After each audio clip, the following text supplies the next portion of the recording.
ভাবে একটা অ্যাক্টিং করার শ্যুট নিয়েছি। তো তারপরে আমি একটা জুতোকে এইভাবে রেখে একটা ফটো করে নিয়েছি। তো আমি ভিডিওতে ক্লিক করলাম, প্লাস বাটনে ক্লিক করলাম, গ্যালারি থেকে ভিডিওটিকে সিলেক্ট করে নিয়ে নিলাম। তো ভিডিওটির প্রথম দিকে কিছু বাড়তি সিন ছিল, সেগুলোকে আমি কেটে দিলাম। আর শেষের দিকেও কিছু বাড়তি সিন আছে, সেটাকেও আমি কেটে দেব। তো আমি কেটে দিচ্ছি। তো ভিডিওটি আমার একটু লম্বা আছে, তাই ভিডিওটিকে আমি স্পিড করে 15 সেকেন্ডের মতো করে নেব। 15 সেকেন্ড করে নিলাম। তো আমি এবার পিপ নামে অপশনে ক্লিক করব। তো পিপে ক্লিক করলাম।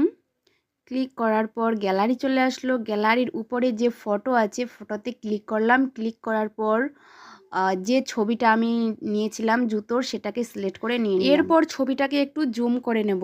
তো জুম করে নেওয়ার পর ছবির যে লেয়ারটা আছে, সেটাকে আমি ভিডিও লেয়ারের বরাবর করে নেব। তো করে নিলাম ভিডিওর বরাবর। তো এরপর আমি জুতোর যে ব্যাকগ্রাউন্ডটা, সেটাকে আমি রিমুভ করব। তো রিমুভ করার জন্য আমি কার্ড আউট অপশনে ক্লিক করব। তো আমি আবারও কার্ড আউট অপশনে ক্লিক করলাম। তো ক্লিক করার পর জুতার ব্যাকগ্রাউন্ডটাকে আমি রিমুভ করব। তো রিমুভ করে নিলাম। তো জুতোটাকে একটু হালকা জুম করে নিলাম। জুম করে নেওয়ার পর জুতোটাকে আমি ভালোভাবে অ্যাডজাস্ট করে রাস্তার মধ্যে বসিয়ে দিলাম। তো আমি পিপ নামে অপশনে ক্লিক করলাম। ক্লিক করার পর গ্যালারি চলে আসলো। গ্যালারি থেকে আমি আমার যে গ্রিন পর্দার ভিডিওটা ছিল, সেটাকে আমি সিলেক্ট করে নেব। তো সিলেক্ট করে নিয়ে নিলাম।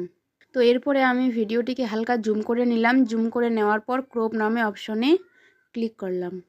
তো এরপরে আমি আমার ভিডিওটিকে চারপাশে ক্রপ করে নেব।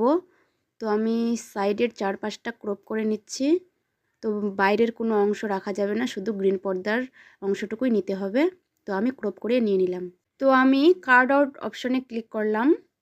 ক্লিক করার পর ক্রোমাতে ক্লিক করলাম।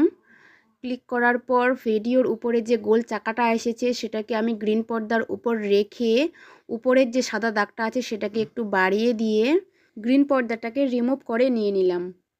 তো আমার গ্রিন পর্দার যে ভিডিওটা, সেটাকে আমি জুতোর মধ্যে বসাবো। তো ভিডিওটিকে আমি জুম করে নেব। তো জুম করে নিচ্ছি। তো জুম করে নেওয়ার পর ভালোভাবে অ্যাডজাস্ট করে জুতোর মধ্যে বসিয়ে দেব। তো বসিয়ে দিলাম।